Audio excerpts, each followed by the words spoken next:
కొండా సురేఖ గారు మీరేం మాట్లాడుతున్నారో మీకైనా అర్థమవుతుందా? ఒక మినిస్టర్ పొజిషన్‌లో ఉండి ఇంత దిగజారుడు మాటలు అవసరం అంటారా?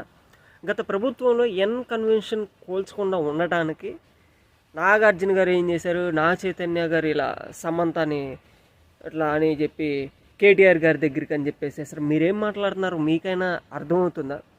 ఒక లేడీ అయి ఉండి అది ఒక పొజిషన్లో ఉండి ఒక పెద్ద పార్టీలో ఉండి మీరు అధికారంలో ఉన్నారు కదా అని మీ ఇష్టం వచ్చినట్టు మాట్లాడొచ్చా? అంటే ఇప్పుడు మీ ప్రభుత్వంలో ఈ డ్రగ్స్ ఇవన్నీ లేవా? అంత సస్యశ్యామలంగా నడుస్తుందా? అసలు అలా మాట్లాడి అంటే సినిమా వాళ్ళంటే అంత చిన్న చూప, ఏదో నోటుకు వచ్చేసింది కదా మాట్లాడామంటే అది వాళ్ళ పర్సనల్ విషయం. దీని మీద సమంత గారు, నాగ చైతన్య గారు, జూనియర్ ఎన్టీఆర్ గారు, నాని గారు, చిరంజీవి గారు అందరూ స్పందించారు. ఏదేమైనా ఇది మాట్లాడటం చాలా తప్పు. మీరు దయచేసి సినిమా ఇండస్ట్రీకి అలాగే వాళ్ళ ఫ్యామిలీకి కూడా క్షమాపణలు చెప్పవలసిందిగా